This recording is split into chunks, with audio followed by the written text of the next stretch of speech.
And it's wonderful to be here. Thank you, Ricardo and Bernardo. And thank you all for taking the time to come and see me. It's wonderful to be in Bogotá. I've been to Colombia a couple of times, but this is the first time in Bogotá, and it's beautiful. So I know the mayor was here, and I want to thank him and others for all the hospitality, making the arrangements so that I can visit this beautiful city. So welcome, Mr. President. And thank you very much for being here today at EXMA. Once again, you are making history. Today you are making history for the marketing community, for this audience filled with entrepreneurs and innovators, business leaders and visionaries, students and makers, who are all eager to hear and learn from you. You are one of the most remarkable leaders of the 21st century, and to have the opportunity to hear you speak about your experience and insights about leadership, innovation, creativity and education firsthand is simply priceless. We are all aware that we are not in an era of change, but a change of era. And talking about change, you once said, change will not come if we wait for some other person or some other time. We are the ones we have been waiting for. We are the change that we seek. So let's start with the first question, Mr. President. As you know, our focus is on entrepreneurship, innovation, and marketing. Our goal then is for you to share your experience and advice with this audience to inspire and share some of your wisdom. So first, how do you deal with change, and what's your message for this audience today to embrace and become change? Well, we're living in a time, and this is true whether you live in Colombia, or you live in Argentina, or you live in Kenya, or you live in China. We're living in a time of rapid change. In fact, change is happening today faster than any time in human history. If you think about the transition from agriculture to the Industrial Revolution, that took 100 to 150 years. Maybe the transition from the industrial age to the information age might have taken an entire generation. Now, every 5 years, every 10 years, because of the power of computers, because of breakthroughs in genetic medicine, because of the information explosion. Everybody has their phones out, right? So now in your pocket you have more information than the greatest libraries in the world used to have. Because of that, whether you are a business, a government, a nonprofit, or an individual, how well you succeed will depend on how well you can adapt to these rapid changes. And I think that for me as president, I had a vantage point to see both the good and the bad that came about from these changes. On the good side, you see a global supply chain that is generating more wealth around the world than ever before. The bad side of it is that it's creating more inequality than ever before, and that creates great tensions in terms of social solidarity and puts strains on our democracy. The same power that we have on the internet that allows a child in a remote village potentially to listen to the top lectures at the top universities is also the same power that allows terrorists to organize and attack innocent people. So, how we adapt to this change as a society is, I think, going to be the test for all of us. For me, there have been a couple of basic principles that I constantly think about when I see change. This was true when I was president, it's true now that I'm the ex-president. Number one, I think, is recognizing that in a world that's changing rapidly, it's important for us to understand that diversity is a strength, and that people who have different backgrounds, different ideas, different beliefs, come from different races, different nations, that is a strength and a power. That's not a weakness, but we have to embrace our differences and learn to understand each other better, because the world is shrinking very quickly.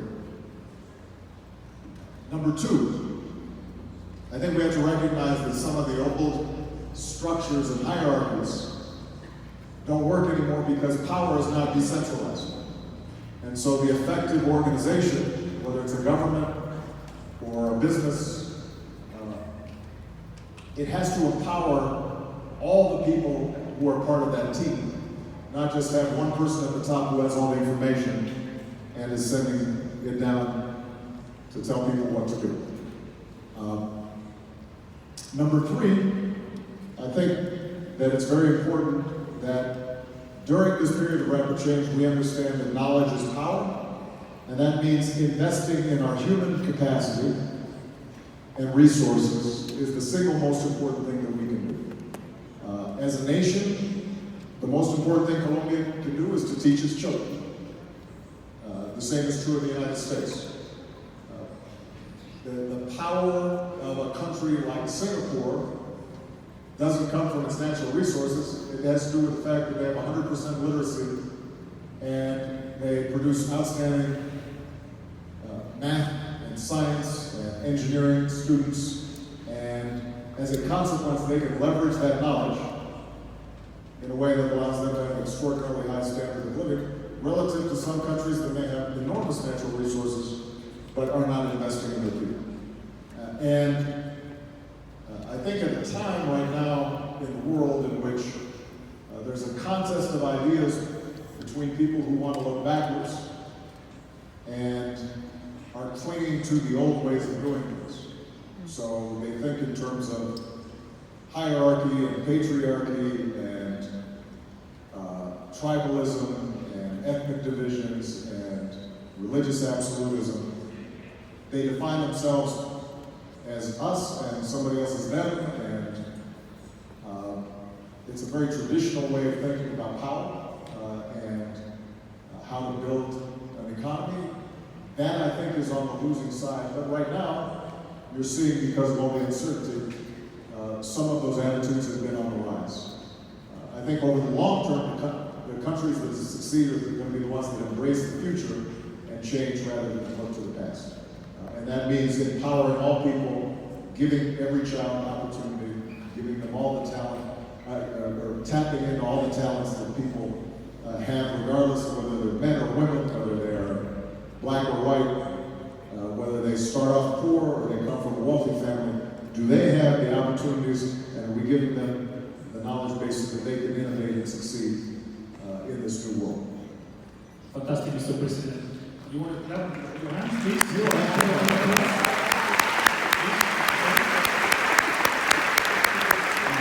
Let me stay 1 second with knowledge, because one of the main challenges for the future is regarding education. During your presidency, you raised education as a key aspect of your mandate. You mentioned that education can only evolve if every party is involved: government, academia, families, and private sector. Our admired Nelson Mandela used to say that education is the most powerful weapon which you can use to change the world. Which are the biggest challenges for this new world in terms of teaching and learning? Well, as President of the United States, one of the challenges that I saw, and I think this is true in many countries, is that some young people get an excellent education and others are left behind. And if there's one thing we know, and I mentioned this in my earlier remarks, it is that the countries that succeed today are the ones where everybody is educated and everybody has opportunity, and that means that we have to invest in our public infrastructure and our public school systems. In the United States, there are cities where the private school system, where the wealthy can send their children, do an excellent job, but the public schools do not do as good of a job. And what that means is that half of your talent is not being cultivated. Half of your talent is not being trained. And if you were running a business, you would never say, we're just going to train half of our people. And the other half, if they don't know what they're doing, so what? Well, as a country, we have to think the same way. Everybody has to have some baseline of knowledge in order for them to succeed. Now, I think part of what's happening in education is that we do have to rethink our education systems. In the United States, for example, our education system is still designed to move children from farms into factories. And that's why we have a certain schedule for our schools, and we teach people by rote learning very rigidly how to memorize things oftentimes, when in fact, what we now need to teach our young people is how to be creative, how to work in teams, how to critically analyze information. And so we have to do a better job of redesigning our schools, I think, across both developed and developing countries. One of the most important things we can do in education is to elevate teachers. Pay teachers more, respect teachers more. In the United States, historically, teaching is not a high-paid profession, in part because it used to be that was one of the few places where women had an opportunity to succeed professionally.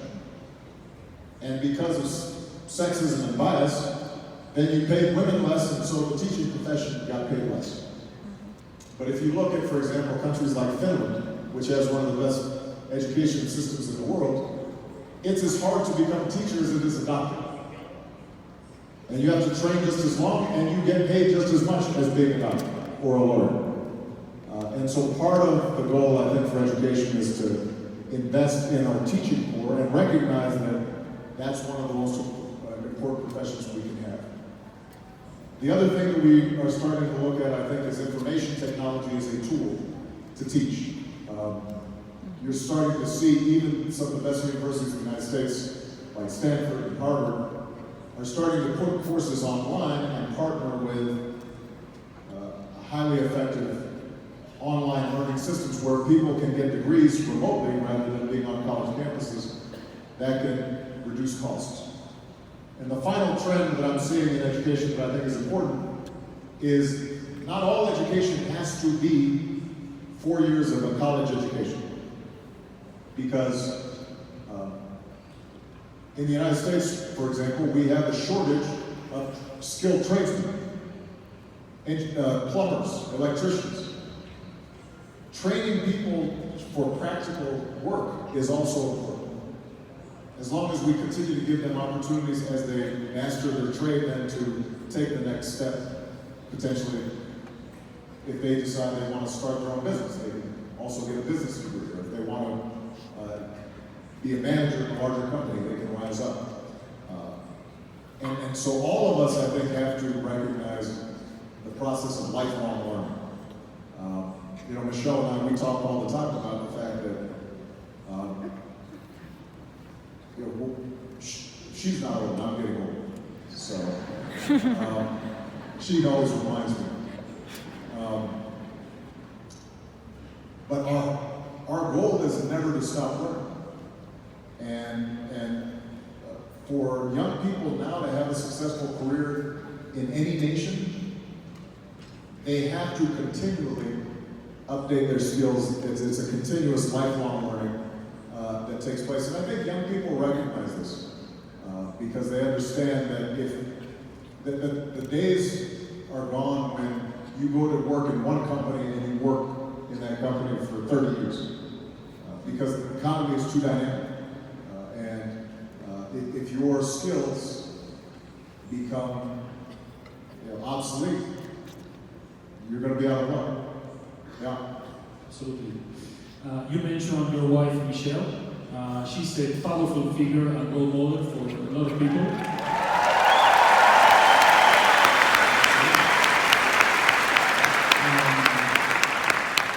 Michelle is widely seen as a partner and a mother and a true trailblazer. And you also said once that she's your best friend. It's very nice. Which lessons about leadership have you learned from her? Well, it's an interesting question. Michelle is unique. I mean, she's brilliant, she's beautiful, she's...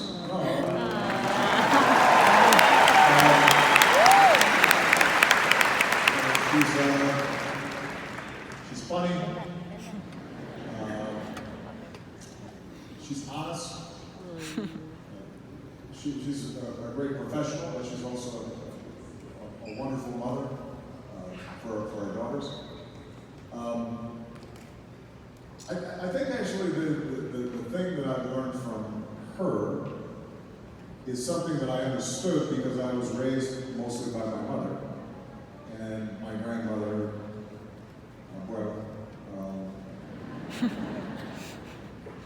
and that is, so it's something I knew, but each day as I watch her, and now I have my daughters, I understand more and more. And that is that if you, in your organization, in your life, in your families, are not showing absolutely equal respect to women, then your organization over time is going to fail.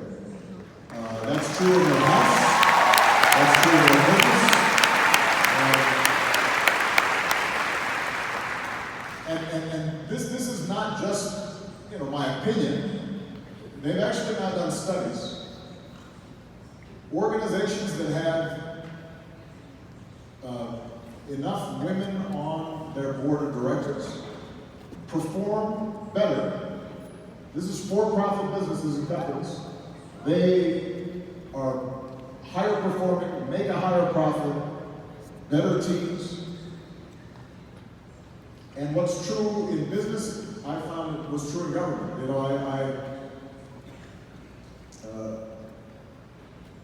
My national security team, historically that's the most male area, is in national security defense. And in my last 2 years, the 3 most important national security advisors in my White House were all women.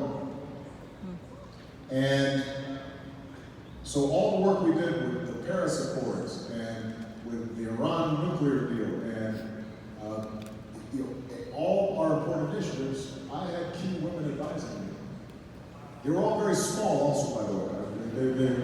They were all like, so I used to joke about how powerful they were in small packages.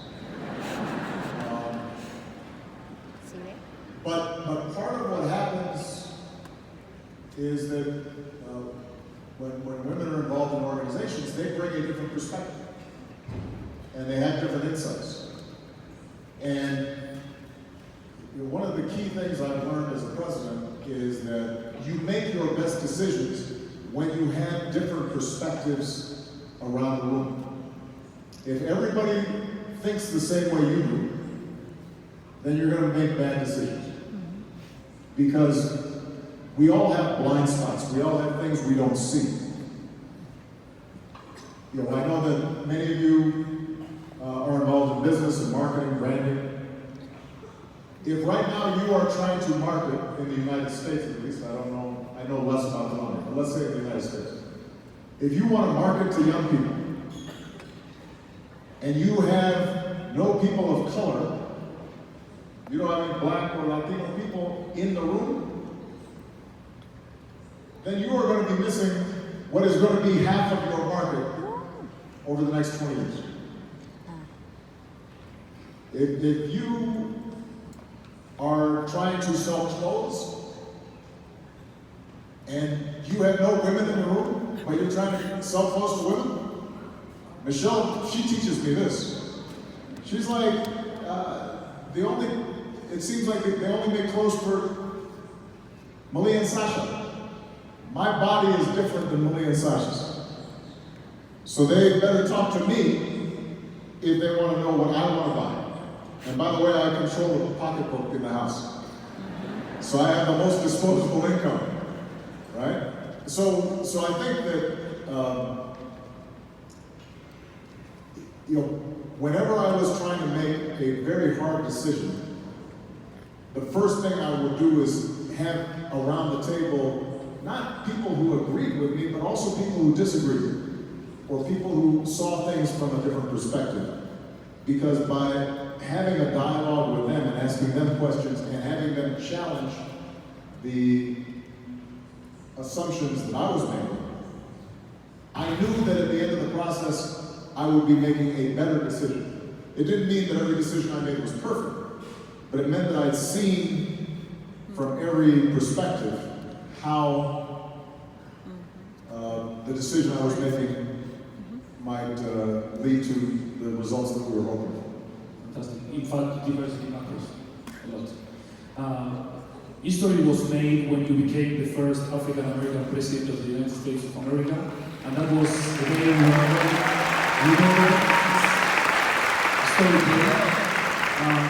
which applies, would you give Colombia, where 25% of the population is Afro-Colombian, about thriving in a world where still racism and intolerance persist? Well, I think the first thing to do is, when dealing with racial diversity, is to admit that there are racial issues in your country. Sometimes that's hard to do. You know, there's certain countries in Latin America, even when they have very, left-wing governments and they were revolutionaries, but then when they would come to the meetings with me in the White House, and I'd look around, and they didn't have a black face in the room. But they were revolutionaries. And if you try to suggest to them, you still have some issues here, they say, no. We no longer have any racial problems in our country. It's like, well, how come you all look like you do? Because I know that you've got 25, 30, 50% of your population does not look like you. So there is a denial. And I think the first thing is you have to acknowledge, and that happens obviously in the United States as well. You have to acknowledge the history, that it's not only that there are racial differences, but there are racial hierarchies, and that results from the past. In the United States, it's primarily black-white, but now that the Latino population is rising, suddenly now there's more aggression towards Latino immigration because people are nervous. Oh, are we going to be the same? How come people are speaking Spanish in the grocery store? Because so much of race basically has to do with status and power. People want to keep their status, they want to keep their power. And they get nervous when they think somehow that the privileges they've had are slipping away. So you have to acknowledge that there are issues there and there are problems. Now, once you've acknowledged them, then the question is, what are we teaching our children? Because that's when attitudes start. Children do not start off being racist.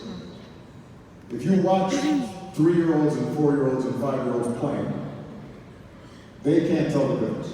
We teach them to have an attitude. And it's not just what we teach them directly, it's what they see in television, it's what they see in school books, it's what they see in the movies. Which is why culture is important. I know the Minister of Culture is here, and I think it's important to understand that in the United States, for example, I probably would not have been elected president if it hadn't been for Jackie Robinson, a sports figure. Suddenly you have little white boys rooting for a black guy who's playing baseball. Or they'd see a movie, Denzel Washington, they go, oh, you know. Some of the young ladies, they think, oh, he's handsome. Okay, you know. They start having different ideas, right? So culture is important. But what we teach our children is important. And that means, and government has a role in making sure that in its appointments, in its how it talks about these issues, that it is honest. The good news is that if you do it well, as I said earlier, it is a strength rather than a weakness. The greatest strength of the United States is that we have people from everywhere. So, there's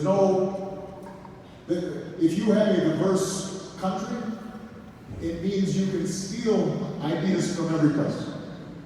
It's the reason that the food is better in countries that have diversity. Because you take some spices from here and you get some, you go to New York, you got pizza, you got good Chinese food, you got good Italian food. You're not just eating the same thing over and over again. Well, it's the same with music, right? And young people understand this, which is why it doesn't matter where I go in the world now. I remember I was in Vietnam, because we would have these young leaders forums. And I would take questions from the audience. One young woman stands up, she says, "I'm a Vietnamese rapper." Okay. Because hip hop is sampling from every place. And that, I think, is part of what we have to embrace, not reject. But we have to admit that discrimination still takes place, and that we have to be intentional. The same is true, as I said earlier, about sexism and how we treat women. If you walk into a business and all the decision makers are men and all the secretaries are women, that means you're not thinking about it, you're not focused on it. And part of what we try to do on all these issues in my administration is to ask ourselves, okay, if we can find a qualified woman for that position where there's never been a woman, can we do it? They still have to do good work, right? You have to have high standards, but if you give people opportunity, they'll rise to the occasion. So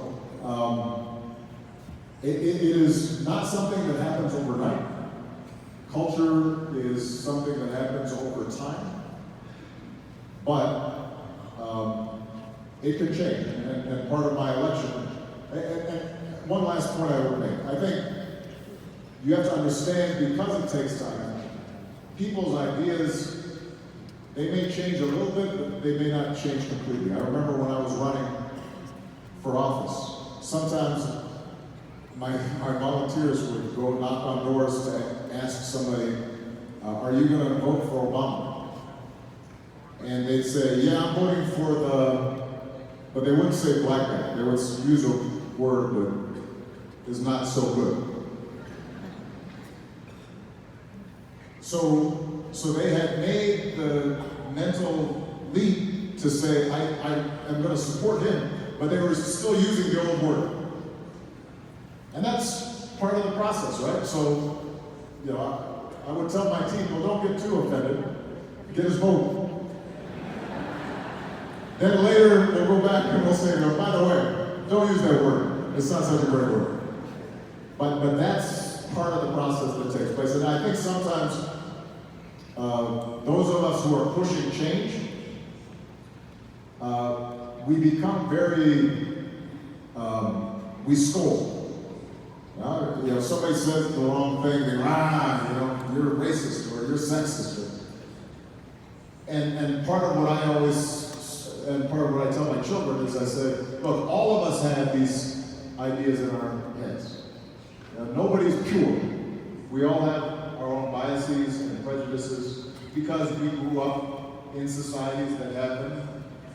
So, there's the old saying, don't if you live in a glass house, don't throw stones, right? So the same is true in this issue. I think we have to sometimes be patient with people and recognize that they're not always going to be saying the right thing exactly the right way every time. And for those of you who are in businesses, obviously, I would just say that if you are not aware of this right now, your businesses will be hurt because young people have better attitudes about this than old people do. And if you want the market that is coming, then you need to understand that those old attitudes, young people, they're not interested in the old prejudices, the old biases. Thank you, Mr. President. Talking about young people,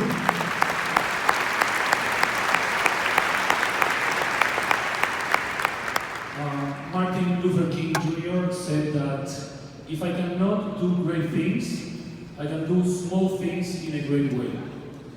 The Obama Foundation mission is to inspire, empower, and connect people to change their world. How do you manage to deal with these challenges and make them happen? When I was leaving the White House, Michelle and I, we sat down and talked, and we said, what are we going to do now that we left?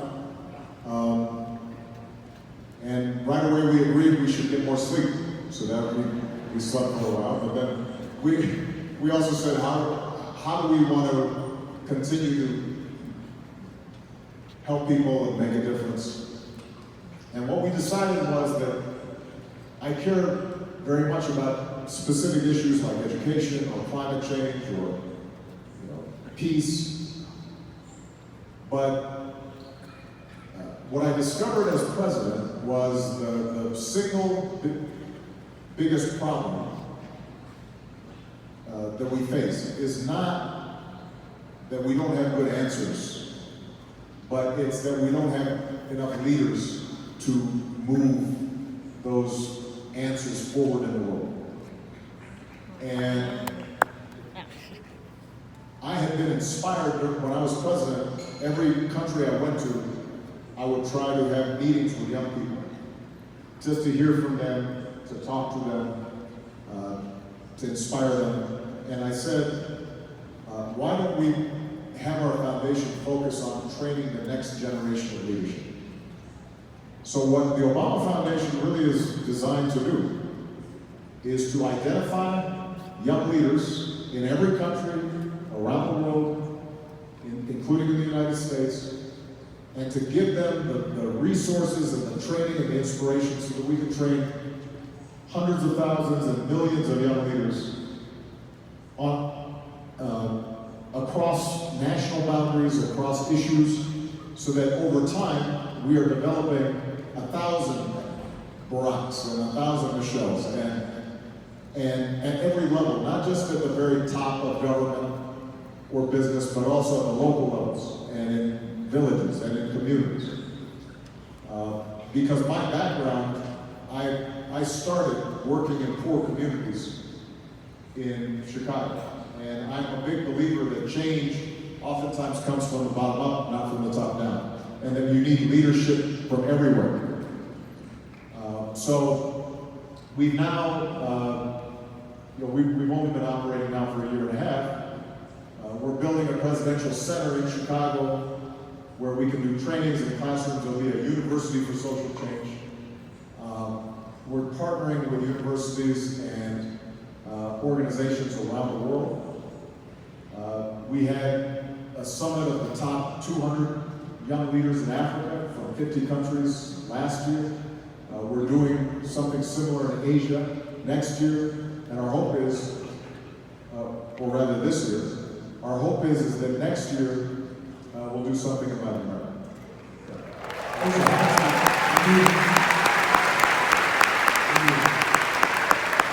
It's amazing how time flies when you speak, Mr. President. It's amazing. Everything's so interesting and inspiring.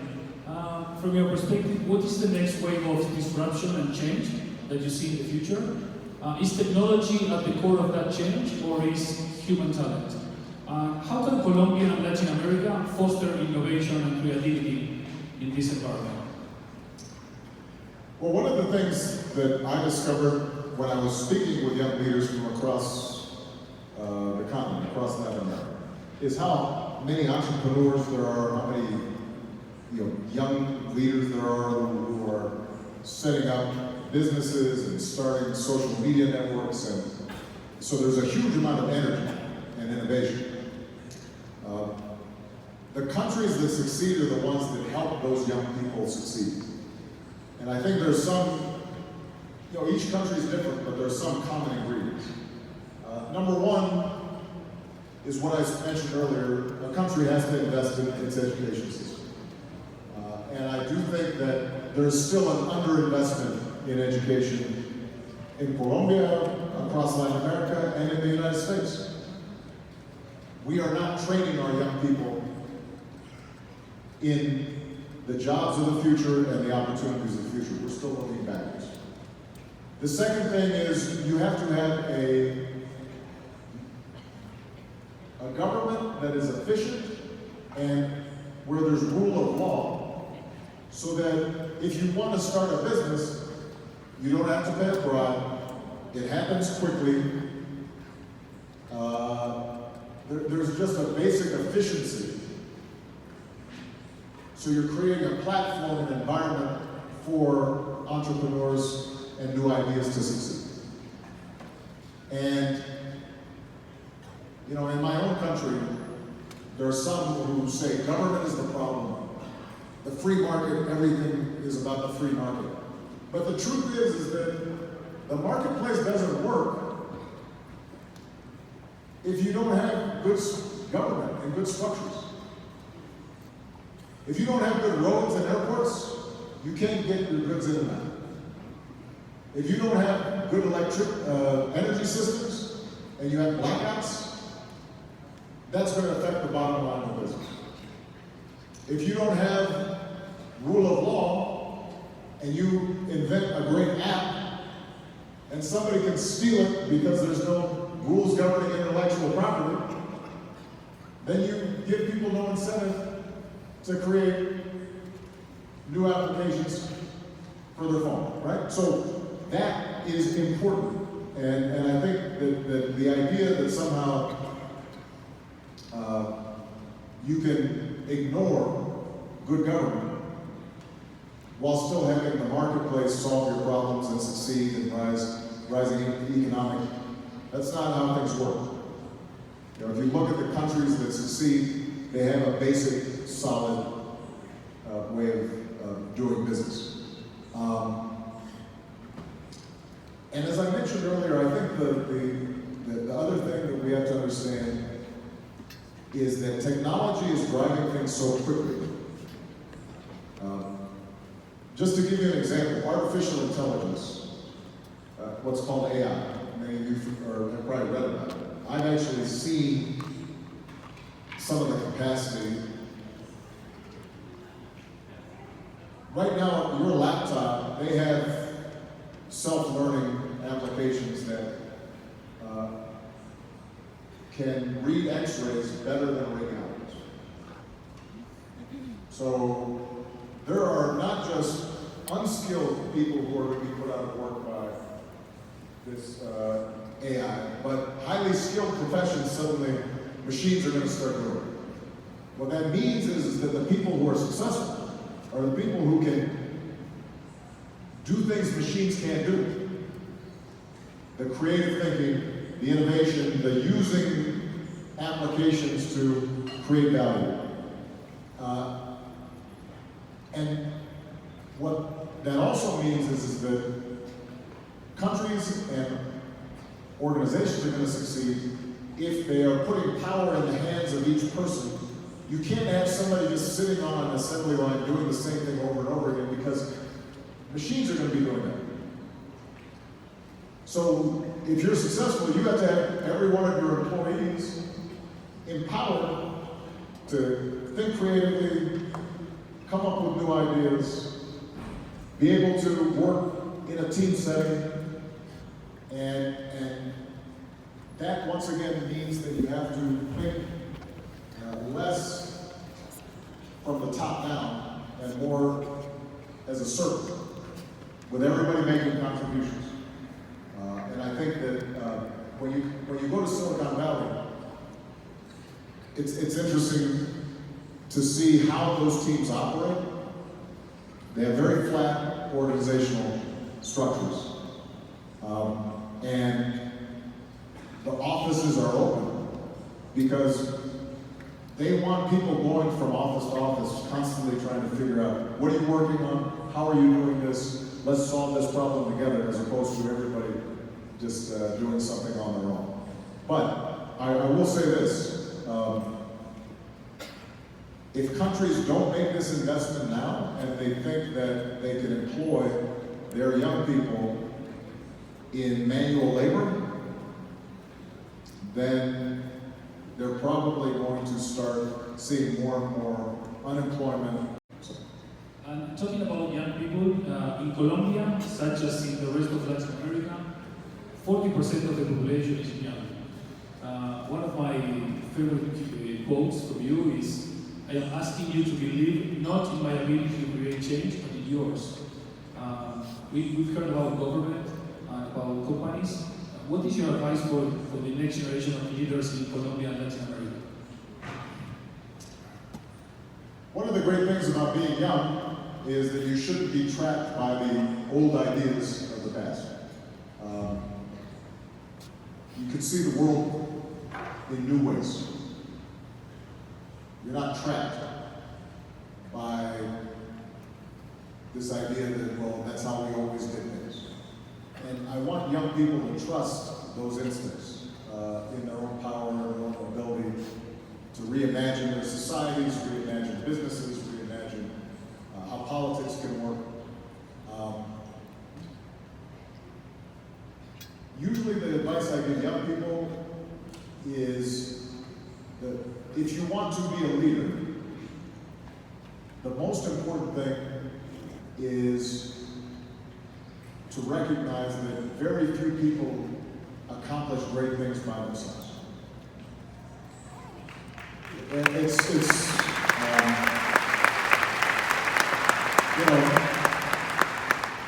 even the people we think of as geniuses. Picasso, yeah, he worked with Braque, and he worked with a whole bunch of different painters to develop his style. Great musicians, they learn from different collaborations. Great athletes, unless you are just Serena Williams or, but I mean, look, you're from Argentina. Messi is amazing, but Argentina's had trouble winning the World Cup. Don't remind me, please. Even though you have the greatest player, because it's a team. And so what I always say to young people is that you have to think in terms of how do you learn to work with other people in ways that encourage them also to be powerful and also to succeed. As opposed to thinking, how do I step on somebody else to make myself bigger? How do I lift up people so that they're succeeding? Because if they succeed, then I'm going to succeed as well.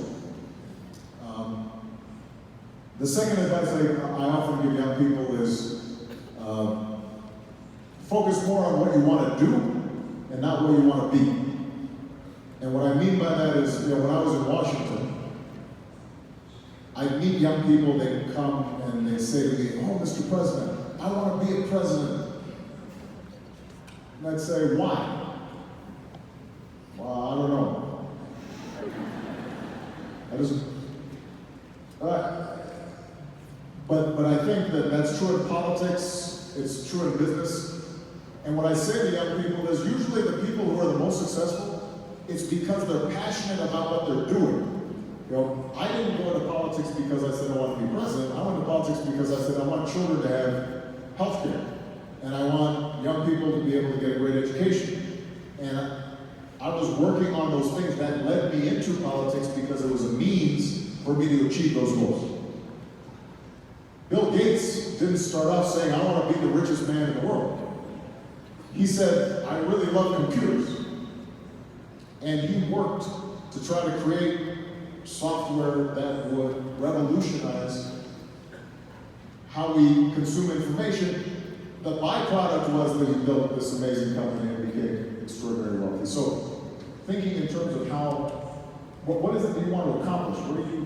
What are you most interested in and passionate about, and investing your time and passion and energy into that, I think is most important. And then the last thing I say to young people is you better work hard. Because, you know, the truth is that, and I tell this to my daughters, so it was the same advice I gave to my girls. I said, I don't care what you love, what you care about.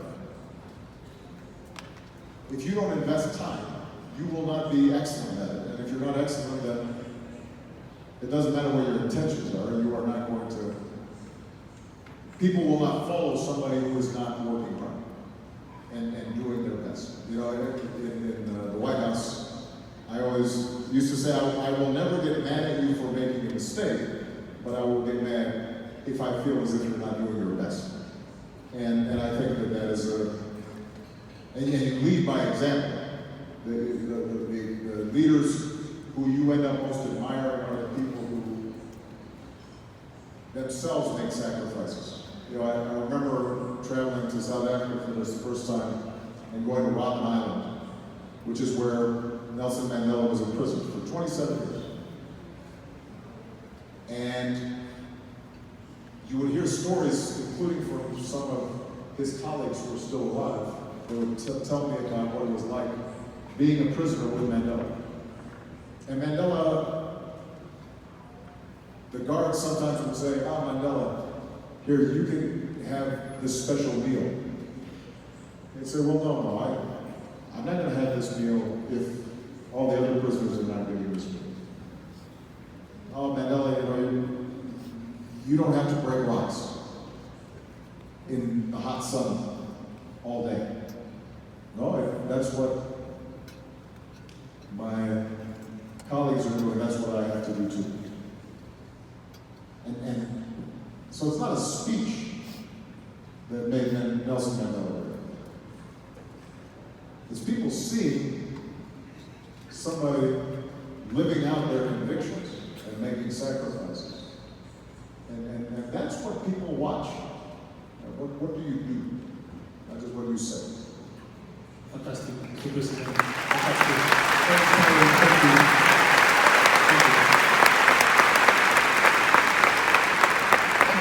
You can just mention your daughters, Sasha and Malia. How would you describe the world you imagine for them? Well,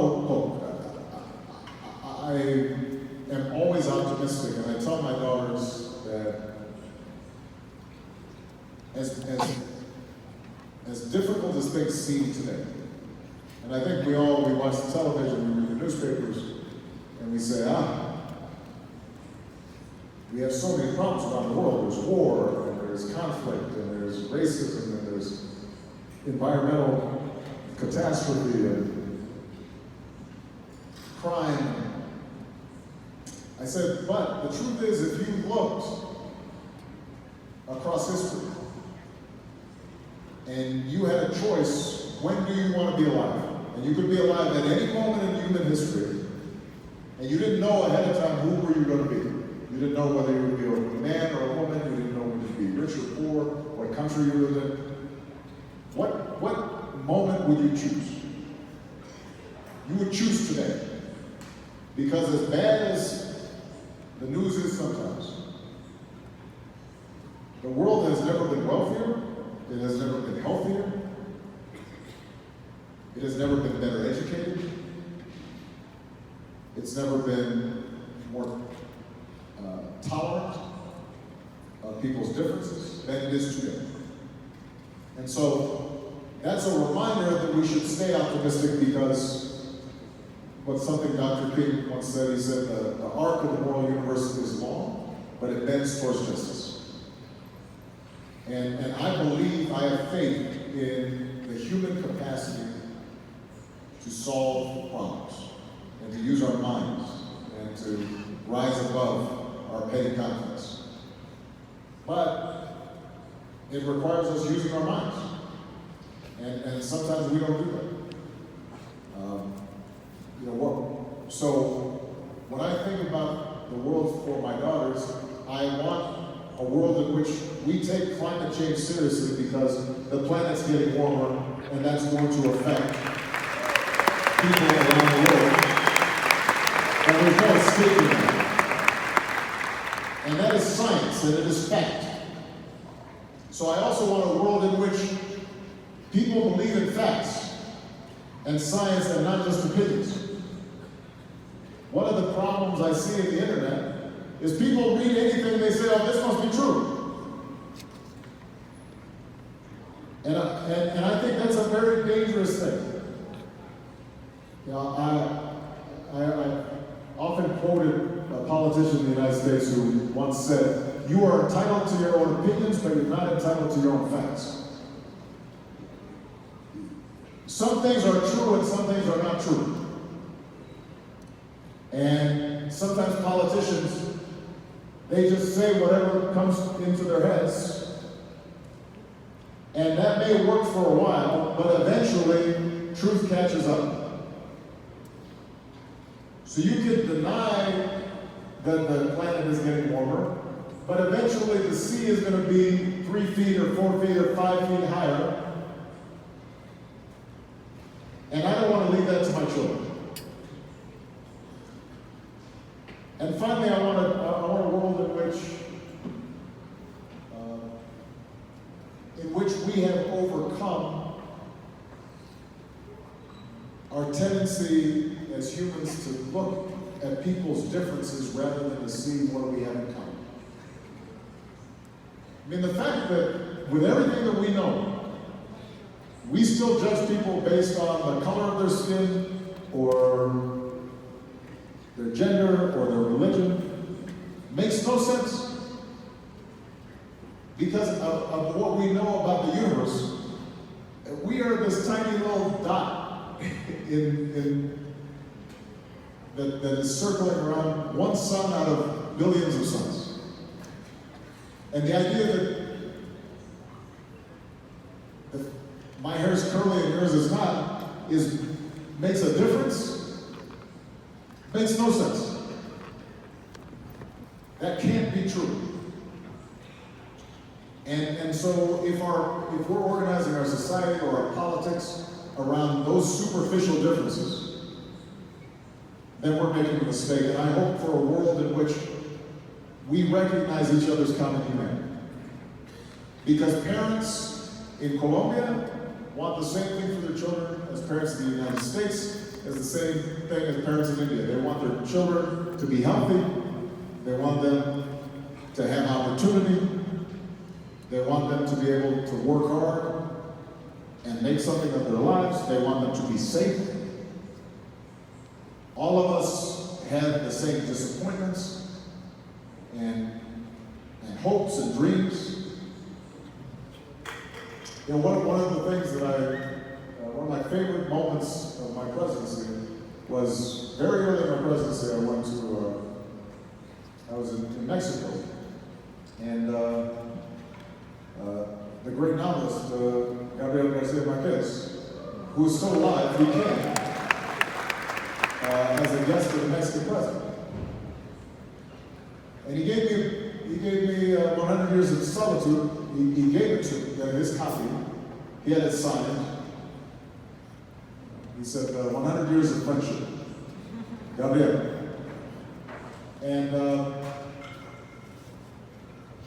that was one of my favorite books when I was very young, when I was in college reading. I'd never been to Colombia. The life that was led in Colombia that he describes in his book is different than mine. I was living in Hawaii when I was reading it.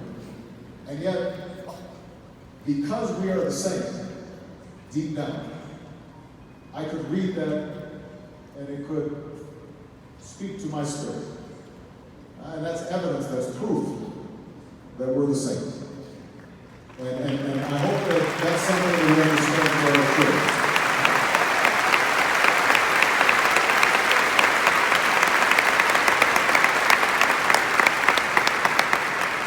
Unfortunately for all of us, we are reaching the end of this unforgettable conversation. Time flies, I'm sorry. It's a fact, it's not my will. You have more than 6,000 people here and other hundreds of thousands seeing us or listening through social media from Colombia and Latin America and the world that would love to change the world, but they don't know how. These last minutes, we would appreciate the final message from you to guide them towards their goal. Please, Mr. President. Start now. If you want to change, start now. That's my main message. It's the message I give my daughters, it's the message I give my staff, it's the message I give myself. I mean, every day you wake up, there's something you can do better. There's someone you can treat kinder. There's some contribution you can make in your community. There's somebody who is disadvantaged that you could help. And so in that long journey towards having an impact, the first step is always the one that makes the biggest difference. And I think so often we tell ourselves we want to do something, but we always think that, okay, there will come a time when I'm going to do it. Start now. And if you start now, I promise, with all the talent and ideas that are in this auditorium, not only can you change Colombia, but you can change the world. Thank you very much.